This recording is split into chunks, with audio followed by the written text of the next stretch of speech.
All right, well, good morning, everyone, and welcome back to another exciting day in mathematics. Whoop, whoop. As you heard on the announcements, we're down to the last stretch of the school year. How many more days? 45, was it? 46? 46 days left. Let's go. We got this. So warm-up 106 is on the screen. And it reads, compute the measures of variation and sketch a bell curve for 2, 12, 18, 35, 20, and 25. All right. Copy that and go.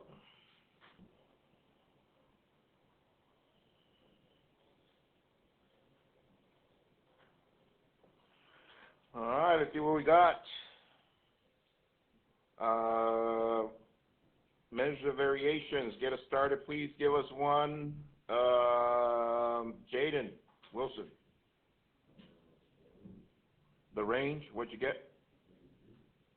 33. Okay. Pass for, to someone for the next one. Kendall. Another measure of variation.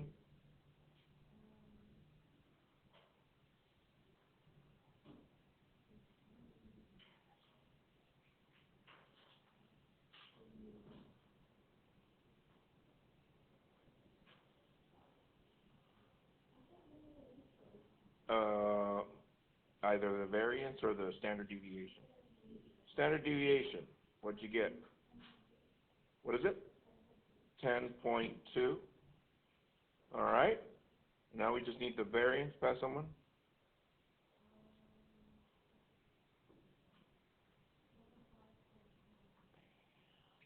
What was it?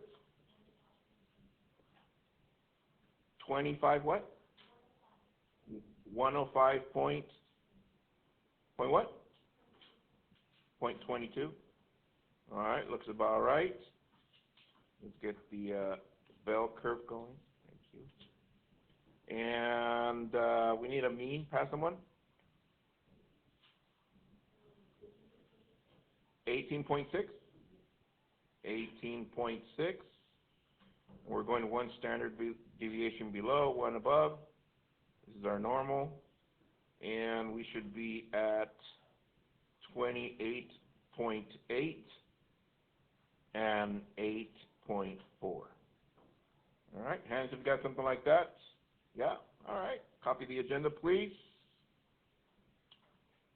Warm-up number 106. We're still in the middle of discrete probability distributions. Tonight's home plate, only 2 problems. Only 2.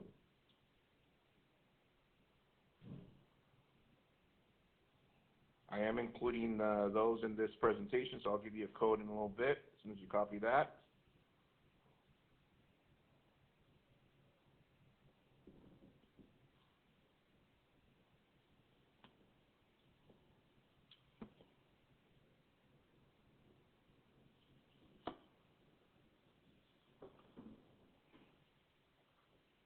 Code for this presentation, 4685L. 4685L.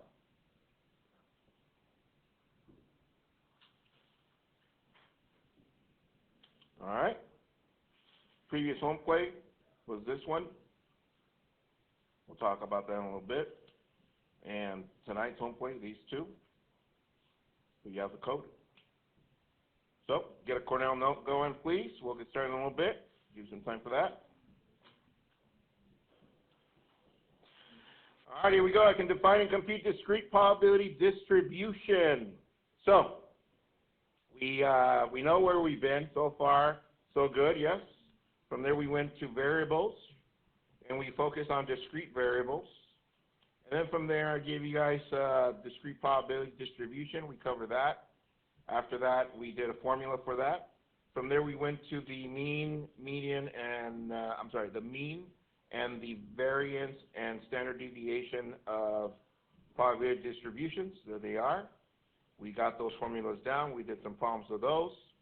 And then from there I left you guys to take notes on a video lesson. Hopefully you did, but I'm going to go over these next steps again just to make sure we got it. And left you guys a binomial distribution video lesson.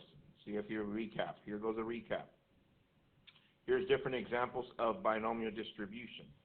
Now, the reason that they are binomial distribution is because they're either one or the other. There's only two outcomes in this case. Here's heads or tails, male, female, win and losses, true or false, effective or ineffective, and so on and so forth. So there's only two outcomes. That's why it's known as what? Binomial distribution. From there, we in the notes, you needed to make sure that for it to be a binomial distribution, it must meet these four criteria. First of all, there should be a number of fixed trials. That means it cannot continue forever. Number two, each trial has two outcomes. That's why it's a binomial. The outcomes of each trial must be independent of each other. And the fourth one, the probability of success must remain the same for each trial. So basically, it's very consistent. So from there, I gave you guys some symbols here, and then you wrote down the formula. Write it again one more time, please. Write that formula down. P of x equals n factorial over n minus x factorial times x factorial times p to the exponent of x times q to the exponent of n minus x. So copy that formula one more time. You don't need the notation. I'm going to go over the notation with you. All right, here we go. So if you have your colored pens, use colors. I'm going to just label stuff. Remind your neighbor what N stands for without looking at the notations there. What does N stand for? Remind your neighbors. Then Jaden's going to enlighten us. What does N stand for? Yes, total of totals. That is correct. All right. Now, P, which is right here, is basically the probability of success. So I'm going to be using red for that part. And Q, aside from Quintanilla, is the complementary of that. So if the probability of success, look up please, if the probability of success was 70%, what's its complementary? Well, it makes it 100, right? So its complementary will be what? 30%. So that would be Q. However, from now on, just reminder, P and Q, we only use as fractions and decimals. What do we use? Fractions and decimals. So if they're talking about percent, look up please. Tell your neighbor how to write 70% in decimal form, please. How do you write 70% in decimal form? All right. 70% in decimal form, Fernando. 0.7 or 0.70, that is correct. And its complementary will be 0.3 or 0.30. That is correct. Okay? And of course, X would be the number of events that they're talking about, or whatever it is that they're asking us to find, the probability of such number. So, with that said, here goes one more time.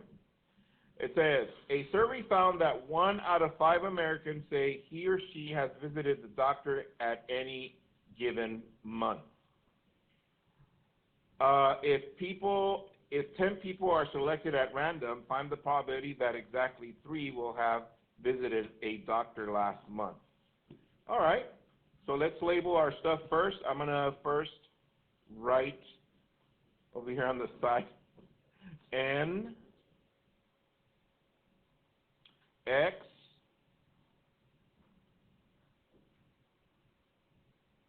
and then we're going to have P and Q. So write that on the side. And let me bring the formula. I want to place that at the bottom just so that we have it. Thank you. There it is. Once again, N, X, P, and Q. All right, so N, tell your neighbor what we're going to label N from that problem. Come down the passive one. What are we going to label N? Joseph. 10 is correct. That is correct. Label that. What are we going to label X? Pass someone. 3 is correct. So far, so good. Now, it says here, a survey found that 1 out of 5 Americans say he or she has visited a doctor. So that's a successful percent or outcome. So, what would we write for P? Pass someone, Chelsea. 1/5, that is correct. So, if that's the success rate, what is Q? Tell your neighbor, please. What is Q, everyone? What is Q, Illy? 4/5, that is correct. Okay. So now that we have our values, let's rewrite our formula without any of the values. So we're going to write P parentheses equals blank factorial over blank minus blank factorial times blank factorial times, I'm going to put parentheses for the P and then blank for the exponent times parentheses for Q and then blank for the exponent with a little minus in between. All right, so X is 3, goes here, here, and here. N is 10, goes there, there, and there. Then we got P. P is 1/5, it goes right here, 1/5. And the exponent for that one was X, so we're going to write a 3. And the X over here is also 3. And Q is 4/5. All right. So we end up with 10 factorial over 7 factorial times 3 factorial times 1/5 to the 3rd power. I'm going to do that exponent is 1 over 125. Is that correct? Yes, Mr. Q. Times 4/5 to the 7th power. Now I'm going to have you guys do a calculators thing with that. P of 3 equals 10 factorial is 10 times 9 times 8 times 7 factorial over 7 factorial times 3 times 2 times 1 times 125, 1 over 125 times 4/5 to the 7th.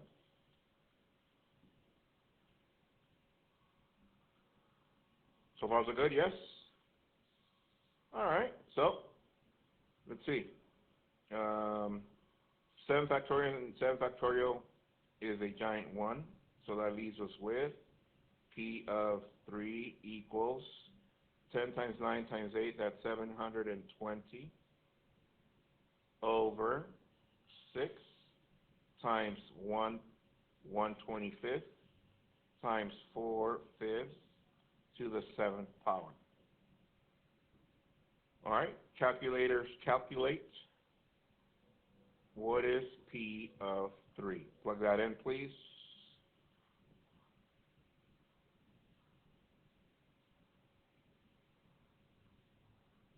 Three equals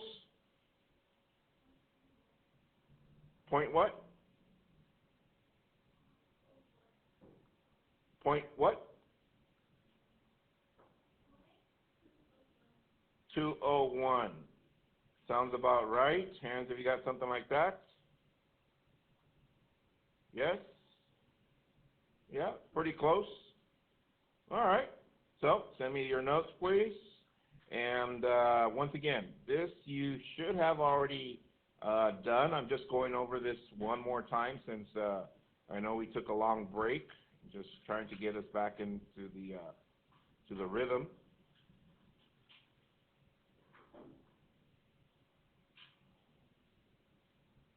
All right. So pretty straightforward. Just identifying your N, X, P, and its complementary Q, substituting that into our formula, and the rest is history. From 1 to 5, how come through are you with that so far? Yeah, 5, force, yeah, okay. All right, look at this one. Don't copy the problem, but start with your N, X, P, and Q. So write, for example, super Q. I'll read it in just a bit. So write your N, X, P, and Q. So it reads, a survey for Teenage Research Unlimited, Northbrook, Illinois, found that 30% of teenage consumers receive their spending money from a part-time job. Oh, sorry. Once again, it reads that 30% of teenage consumers receive their spending money from a part-time jobs. Okay? If 5 teenagers are selected at random, find the probability that exactly 4 of them will have part-time jobs. All right? So label N, X, P, and Q from there. I'll give you some time.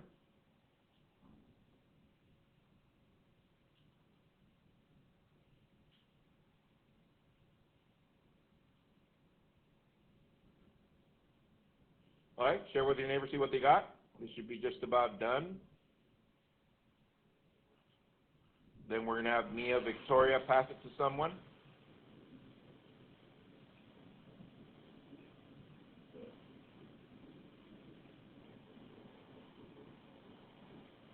All right, what is N? Pass someone, Mia Victoria.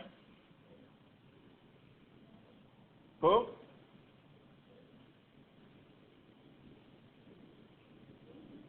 Oh, Daisy. N equals 5. That is correct. Pass someone. X equals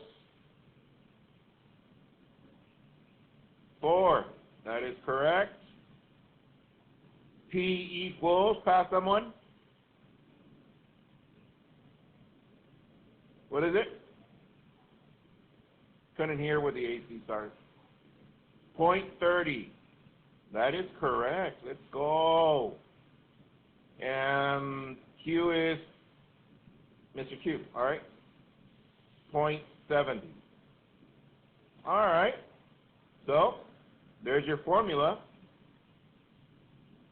So we got P of equals blank factorial over blank minus blank factorial times blank factorial times blank to the exponent of blank times blank to the exponent of blank minus blank.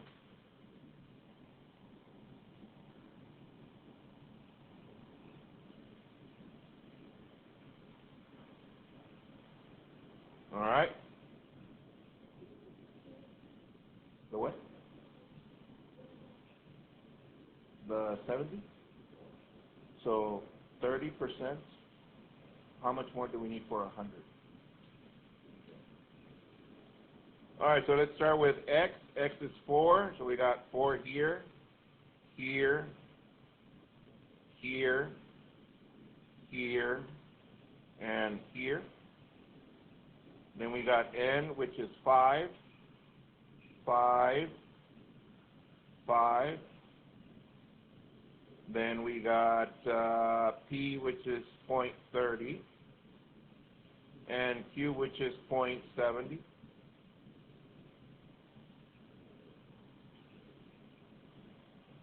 So we end up with P of 4 equals 5 factorial over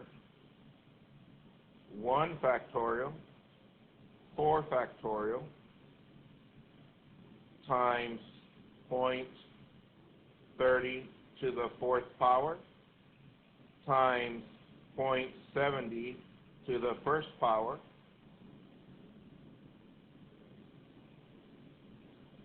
five times 4 factorial over 4 factorial, 1 factorial, times 0.30 to the 4th, times 0.70.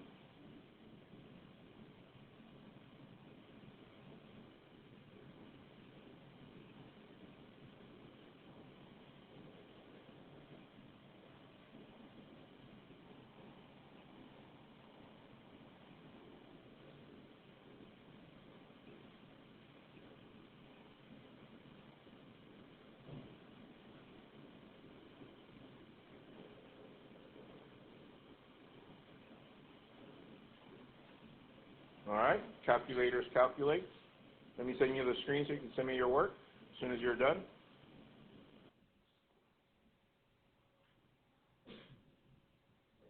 Joseph, what you get? 0.011. Hands, have you got that? All right. What you get, Lenny?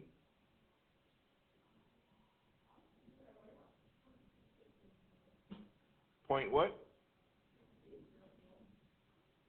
Hands, have you got something close to 0.68? No? Okay, let me do this using my noodle without any calculator, see if I, so this is 5, yes? Times, this is 0.81, yes? Yes, no, maybe so? Oh, sorry. 0.30 to the 4th, let's see, plug that in on your calculator. 0.0081. Oh, my bad. I did that on purpose, see if you were paying attention. 0.0081 times 0.70, or times 0.7. So that times that is 0.05 something times 5. Yeah, that looks about right. P of 4 was point what, Joseph? 0.0011. Yeah, I'll take that.